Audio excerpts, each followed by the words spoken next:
கணக்கன்பட்டி ஞான வல்லலே நமக.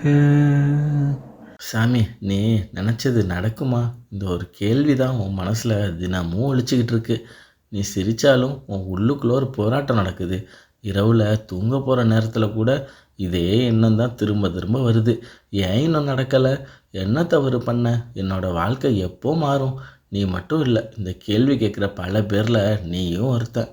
ஆனால் சாமி, இந்த பதிவை இன்றைக்கி நீ பார்க்குறது ஒரு சாதாரண விஷயம் இல்லை. இது ஒரு அறிகுறி, இது ஒரு அழைப்பு. ஏன்னா நீ நினச்சதை நான் நடத்தி வைக்க போகிறேன் சாமி. இந்த வார்த்தை நான் சொல்கிறது இல்லை, இது சித்தரோட அருள்வாக்கு. நீ இப்போ இருக்கிற நிலை, உன் கண்ணீர், உன் காத்திருப்பு எல்லாமே எனக்கு தெரியும்.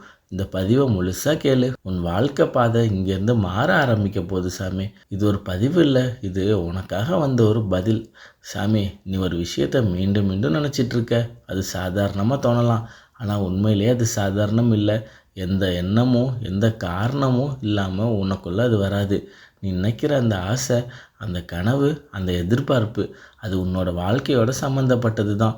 சில நேரங்களில் நீ ஏன் ஒன்று கேட்டிருப்ப, இது எனக்கு கிடைக்குமா, நான் இதுக்கு தகுதியா? ஆனால் சித்தர் என்ன சொல்கிறார் தெரியுமா? உனக்குள்ளே வந்த எண்ணம் அது உன் விதியின் விதை. ஒரு விதை நட்ட உடனே மரமாகாது. அதுக்கு நேரம் தேவை, பொறுமை தேவை. அதே மாதிரி தான் உன் வாழ்க்கையும். சாமி, நீ இப்போ நினைக்கிறது நாளைக்கு உனக்கு நிஜமாகவே மாறப்போகுது சாமி. ஆனால் அதுக்குள்ளே ஒரு பயணம் இருக்குது. அந்த பயணத்தில் தான் இப்போ நீ இருக்க. நீ சந்திக்கிற தடை, நீ அனுபவிக்கிற கஷ்டம், அது உன்னை தடுக்க அல்ல, அது உன்னை தயார் செய்ய தான். சாமி, ஒரு பெரிய விஷயம் நடக்கணும்னா அதுக்கு நீ உள்ளேருந்து பலமாக இருக்கணும்.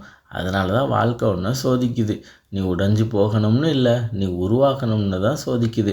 சில நேரம் நீ நினச்சிருப்ப, ஏன் எனக்கு மட்டும் இவ்வளோ கஷ்டம்? ஆனால் உண்மையிலேயே நீ சாதாரணமானவன் இல்லை. அதனால தான் உன் பாதை சாதாரணமாக இல்லை. உன் மனசுக்குள்ளே வர்ற அந்த எண்ணம், அது ஒரு சிக்னல், அது ஒரு முன்னோட்டம். நீ எதற்காக பிறந்த, எதற்காக இந்த வாழ்க்கை, அதுக்கு ஒரு சின்ன உதாரணம் தான் அந்த ஆசை. அதனால் உன் எண்ணத்தை குறைவாக நினைக்காத சாமி, உன்னை தாழ்வாக நினைக்காத. நீ நினச்சது பெருசாக இருந்தாலும் அது உனக்கு வந்ததுன்னா அது உனக்காகவே வந்தது. சித்தர் என்ன சொல்கிறாருன்னா, நீ நினைப்பது வீணில்லை, அது நடக்க தான் பிறந்தது. ஆனால் நீ நம்பிக்கையை மட்டும் விடாத. ஏன்னா இப்போது உன் கையில் இல்லாத மாதிரி தோணும் அந்த விஷயம், சீக்கிரமே உன் வாழ்க்கையில் நிஜமாகவே வரப்போகுது.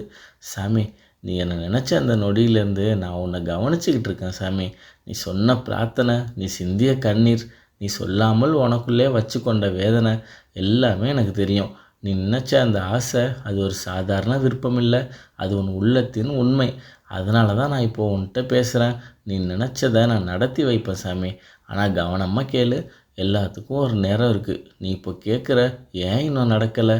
ஆனால் நான் சொல்கிறேன், நேரம் வராததால் தான் தாமதம், தகுதி இல்லாததால் இல்லை. நீ ஒன்றை சந்தேகப்படாத. நீ சந்திக்கிற கஷ்டம் அது தண்டனை இல்லை, அது ஒரு தயாரிப்பு. இது ஒரு பெரிய மாற்றம் உன் வாழ்க்கையில் வரப்போகுது. அதுக்காக தான் உன் மனசையும் உன் பலத்தையும் நான் உருவாக்கிக்கிட்டு இருக்கேன் சாமி. சில நேரம் நீ உடைஞ்சு போயிருப்ப, சில நேரம் எல்லாம் முடிஞ்சிருச்சுன்னு நினச்சிருப்ப. ஆனால் அந்த நேரத்தில் கூட நான் உன்னோடு இருந்தேன். நீ தனியாக அழுத அந்த இரவுகள், உன் கண்ணீருக்கு நான் சாட்சியாக இருக்கேன். நீ விழுந்த இடத்திலிருந்து எழுந்த ஒவ்வொரு முறையும் அது உன் பலம் இல்லை, அது நான் கொடுத்த சக்தி. சாமி, இப்போ கேளு. இன்னும் கொஞ்சம் பொறுமை வை. நீ நினச்சது நடக்க போகுது. ஆனால் அது மட்டும் இல்லை, நீ எதிர்பார்க்காத அளவுக்கு நடக்கும். நீ இப்போ கைவிட்டுட்டதா நினச்சாலும் நான் உன்னை கைவிட மாட்டேன் சாமி. நீ என்னை நம்பினா போதும், ஒரு நாள் நீ திரும்பி பார்த்து சொல்லுவ. அந்த காத்திருப்பு, அந்த கஷ்டம் எல்லாம் ரொம்பவே நல்லதுக்கு தான் நினச்சி பார்ப்பேன். அந்த நாளை நான் உனக்கு கொண்டு வர்றேன் சாமி. அது வரைக்கும் நம்பிக்கையே விடாத, உன் மனசை உடைக்காத. ஏன்னா நீ நினச்சதை நான் நடத்தி வைக்க ஆரம்பிச்சிட்டேன் சாமி. சாமி, இப்போ உன் மனசில் ஒரு கேள்வி வரும், எப்போ நடக்கும், எப்படி தெரியும்? அதுக்கு தான் சித்தர் சொல்கிறாரு, மாற்றம் வருவதுக்கு முன்னாடி அதன் அறிகுறிகள் வரும். நீ கவனமாக பார்த்தியா? முன்னாடி உன் மனசு ரொம்பவே குழப்பமாக இருந்துச்சு, ஆனால் இப்போ கொஞ்சம் அமைதி கிடைக்க ஆரம்பிச்சிருக்கு. இது ஒரு சின்ன விஷயம் இல்லை, இதுதான் முதல் அறிகுறி. மற்றொரு விஷயம், முன்னாடி எதுவும் சரியாக போகலைன்னு தோணும், ஆனால் இப்போ சில விஷயங்கள் தானாக சரியாக ஆரம்பிச்சிருக்கு. திடீர்னு ஒரு வாய்ப்பு, எதிர்பாராத உதவி, சரியான நேரத்தில் ஒருத்தட்டேருந்து வந்த ஒரு உதவி, இதெல்லாம் கோயின்சிடென்ஸ் இல்லை, இது சித்தரின் செயல்பாடு. சாமி, நீ முன்னாடி இருந்த மாதிரி இல்லை. நீ உனக்குள்ளேயே ஸ்ட்ராங் ஆகிட்டு இருக்க. நீ எளிதாக உடஞ்சி போக மாட்ட. கஷ்டம் வந்தாலும் அதை தாங்கிக்கிற தைரியம் உனக்குள்ளே இருக்குது சாமி. இதெல்லாம் ஏன்னு தெரியுமா? நீ தயாராகிட்டு இருக்க. சில நேரம் பழைய விஷயங்கள் விட்டு போகும், சில மனிதர்கள் விலகி போவாங்க, சில சூழ்நிலைகள் முடிஞ்சு போகும். இப்போ உனக்கு தோணும், ஏன் இதெல்லாம் நடக்குது? ஆனால் உண்மையிலேயே புதிய இடம் செய்ய பழையது விலகுது சாமி. உன் உள்ளுக்குள்ள ஒரு உணர்வு வரும், ஏதோ நல்லது நடக்க போகிற மாதிரி தோணும். அது ஒரு எண்ணம் இல்லை, அதுதான் ஒரு சைகை. நீ காத்திருந்த மாற்றம் ஏற்கனவே உன்னை நோக்கி வர ஆரம்பிச்சிருச்சு சாமி. அதனால் இப்போ சந்தேகம் வேணாம், பயம் வேணாம். நீ கவனமாக இரு.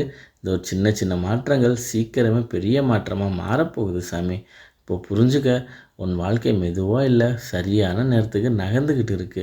இன்னும் கொஞ்சம்தான். நீ எதிர்பார்த்தா அந்த நாள் உன் வாழ்க்கையில் நேரடியாக வரப்போகுது சாமி. சாமி, இப்போ ஒரு முக்கியமான கேள்வி.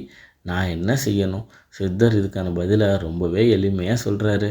அமைதியாக இருக்க கற்றுக்கோ. ஒவ்வொரு நாளும் காலையில் எழுந்தோன்னே குறைஞ்சது 1லேருந்து 2 நிமிஷம் எதையும் நினைக்காம அமைதியாக உட்காரு. உன் மூச்சை கவனிச்சுக்கோ. அந்த அமைதியிலேயே உன் மனசு தெளிவாக ஆரம்பிக்கும் சாமி. அடுத்து உன் ஆசையை தெளிவாக நினச்சிக்கோ. நீ என்ன நினைக்கிறாயோ அதில் குழப்பம் இல்லாமல் மனசுக்குள்ளேயே நினச்சிப்பாரு. இது நடக்கும்னு நம்பிக்கையோடு நினச்சிக்கோ. தினமும் ஒரே மாதிரி நினச்சா அது உன் உள்ளத்தில் உறுதியாக பாயும் சாமி. சாமி, சந்தேகத்தை விடு சாமி. நடக்குமா, ஆகுமா, இந்த மாதிரி சந்தேகம் வந்துச்சுன்னா அதை நிறுத்து. அதுக்கு பதிலாக நடக்கும், கண்டிப்பாக நடக்கும்னு சொல்லிக்கோ. எதிர்மறை எண்ணங்களை தள்ளி வை. பயம், அவசரம், ஒப்பீடு இவையெல்லாம் உன் சக்தியை குறைக்கும். அதனால் உன் மனசை பாதுகாத்துக்கோ. நம்பிக்கை, பொறுமை இந்த 2யும் பிடிச்சிக்கோ. நீ வேகமாக வேணாம், சரியான நேரத்தில் தான் எல்லாம் நடக்கும். சித்தர் என்ன சொல்கிறார் தெரியுமா? நீ செய்ய வேண்டியது நம்பிக்கையோடு காத்திருப்பது தான். மீதியை நான் பார்த்துக்கிறேன். அதனால் இப்போ இருந்து மனசை அமைதியாக வை. நம்பிக்கையே விடாத. ஏன்னா நீ நினச்சது நடக்க ஆரம்பிச்சிருச்சு சாமி. உன் வாழ்க்கையில் ஒரு புதிய ஆரம்பம் இப்போ தான் தொடங்குது சாமி. இந்த பதிவை நீ பார்க்குறது ஒரு சாத்தியக்கூறு இல்லை, இது ஒரு சைகை. சித்தர் உன்னை இங்கே கொண்டு வந்திருக்காரு. உன் மனசுக்குள்ளே நீ வச்சுருந்த அந்த ஆசை அது வீணாக போகாது சாமி. எவ்வளவு நாள் நீ காத்திருந்தாலும், நீ எவ்வளவு கஷ்டத்தை அனுபவிச்சிருந்தாலும் எல்லா நாளுக்கும் ஒரு அர்த்தம் இருக்குது. ஒரு நாள் நீ இந்த நேரத்தை நினச்சி பார்ப்ப, நான் அந்த நேரத்தில் விடலை, அதனால தான் இப்போ இந்த நிலையில் வந்துச்சுன்னு யோசித்து பார்ப்ப.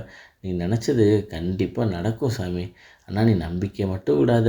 நீ தனியாக இல்லை, சித்தர் உன்னோடு இருக்கார்.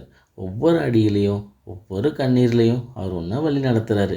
இப்போ இந்த நொடியிலேயே உன் மனசுக்குள்ளே சொல்லிக்கோ, உன் வாழ்க்கை மாறப்போகுது, நான் நினச்சது நடக்க போகுதுன்னு. சாமி, இந்த பயணத்தில் நீ தனியாக இல்லை, நம்ம எல்லாரும் சேர்ந்து இருக்கோம்.